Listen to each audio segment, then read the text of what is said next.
the phrase storming heaven, Mm. is precisely this, that we could wind up in a situation where, due to mainstream scientific recognition of these latent human abilities, which, by the way, we share with animals, there's extensive evidence of that, that animals have much stronger psi than most people do, and that probably, uh, you know, on an evolutionary scale, there's an inverse relationship between the hypertrophy of technical intellect and the atrophy of these intuitive instinctual abilities.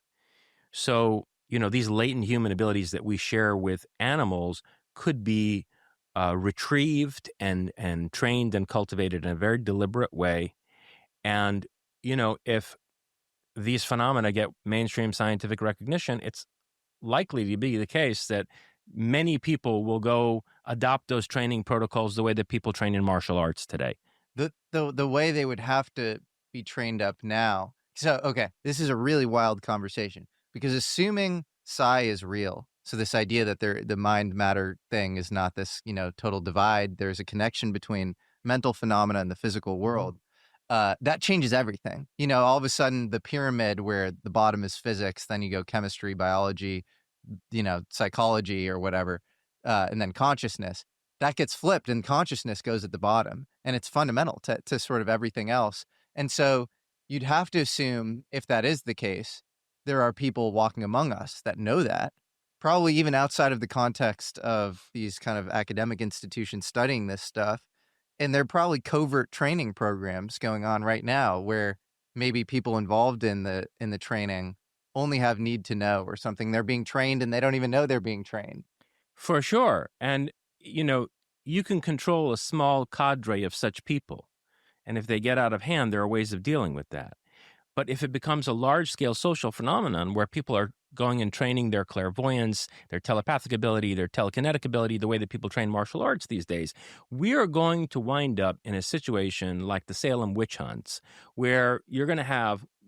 I mean, how does a legal system even begin to deal with lawsuits that so and so hexed me and so burned my house down using telekinesis? I mean, it will be a nightmare. It's an Okay. institutional apocalypse. Absolutely, absolutely. And so this is also one dimension of what we might call catastrophic disclosure, because based on, you know, any serious empirical study of the UFO phenomenon, it's obvious that the entities who are engaging people from out of these craft are all adept telepaths, and they have already cultivated the psychic abilities that are latent in us and that we could also train.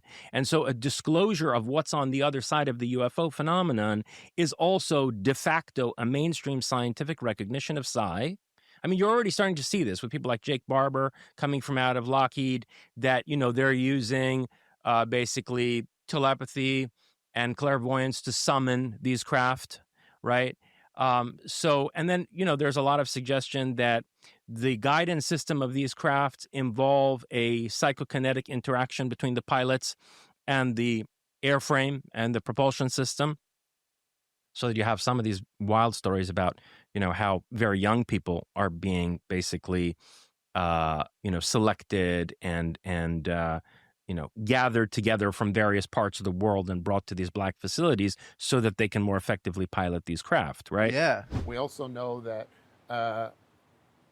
that there are operations OCONUS outside the continental United States where prospecting for psionic assets takes place, and they're highly coveted. And the interesting thing is I hear in those programs that there's something valuable about the life experience in third world countries, in that it seems as though people that live a simpler life and are outdoors more and have less contaminants in their food and their drugs and in their culture seem to be a little bit better at disassociating and heightening their intuition.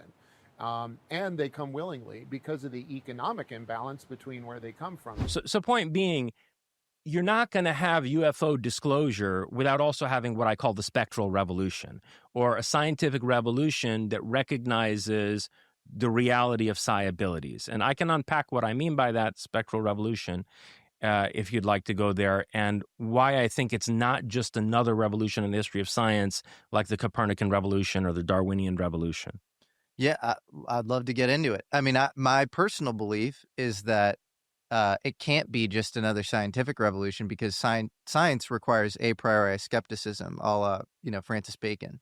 And so you can't go into an experiment saying, I expect the null hypothesis if you want a result in the psi framework, right? So, like, if James Randi or, Right. modern day Michael Shermer, like some of these scientific skeptics, show up to one of these sort of, psychic experiments and they have kind of a, It has an inhibitory effect. it It's does been shown. literally Yeah. will have a restraining Yeah. effect on the actual Hmm. results that you might get, and so you get into this sort of air pockets of consensus reality thing where you have believers and non-believers, and they just don't sort of touch, and you can't really use the scientific method because yeah.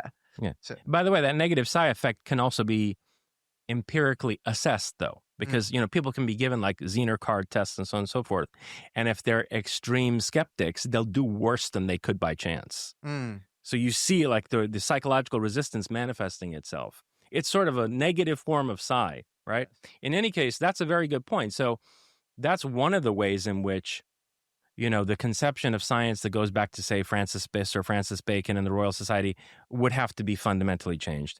But, there's another huge one, and that's what Thomas Kuhn began to comment on when he wrote The Structure of Scientific Revolutions in the early 60s. And that's the paradigmatic nature of science. So, what Kuhn pointed out is that scientific theories are nested within larger frameworks of interpretation. And these frameworks of interpretation uh, establish as axiomatic and unquestioned. They assume certain hinge propositions. That's a term that comes from Ludwig Wittgenstein originally. Hinge propositions, meaning every other statement that's made hinges on certain unquestioned propositions. And every scientific paradigm has that superstructure. And scientists, as contrasted with philosophers, scientists never question those framework assumptions. So Kuhn noted that the basic assumptions of any scientific theory, which form the paradigm that's the context for that theory, they have certain basic definitions of, let's say, mass and gravity and so on and so forth. And these are different definitions depending on the paradigm that you're working in. So mass and inertia don't mean the same thing in Newtonian physics as they do in Einsteinian physics. And this simplistic, elementary educational textbook notion that somehow Newtonian physics is understandable as a subset of like Einsteinian physics is not the case. They're not mutually translatable in that way. And what's more interesting about Kuhn's argument in the structure of scientific revolutions is that he says that if you carefully observe the conditions of a paradigm shift, let's say from the Copernican paradigm to, let's say, more sophisticated Newtonian physics to then Einsteinian relativity, the shifts always involve political conflict. And it's not the case that the promulgators of a previous paradigm are rationally convinced to adopt the new one. It's that they basically get old and die out, and there's a coup that takes place inside the scientific establishment. So he noted that scientific revolutions are also political revolutions in a sense. And here's the thing about a scientific revolution based on the recognition of psi, is that because the framing of paradigms is a psychological phenomenon, people who think that recognition of ESP and PK requires simply a new paradigm with metaphysical concepts that are more rigorously expressed in certain scientific equations and formulas are missing the forest for the trees. The revolution that recognizes psi is a revolution that gives us insight into the psychological mechanisms that frame paradigms in the first place. So, understanding that consciousness, really actually sentience on a subconscious level, is forming physical phenomena as they emerge from out of the quantum domain. understanding that intrinsic co-constitution of physical reality by consciousness is also to have insight into the psychological mechanism that frames paradigms to begin with. So then you can start to recognize, as Martin Heidegger did, that scientific theories are toolkits. They are not there to polish a mirror that provides us with an objective representation of some reality that's out there, as if our mind is a mirror, right? And it's representing an objectively existent reality. No. Scientific paradigms and the theories that any given paradigm makes possible are models. It's a technological enterprise. So the epistemic discoveries in science are derivative of, they're an outgrowth of, an essentially technological enterprise. In other words, a model building endeavor that involves tools that allow us to achieve different ends. Okay. So if you think, for example, and there's a lot of discourse about this today, that maybe we took a wrong turn with Einstein, and maybe, the dynamic ether model that Nikola Tesla was proposing and that perhaps Townsend Brown was working with was the more accurate model of the cosmos, and somehow Einstein went wrong. No, no, no.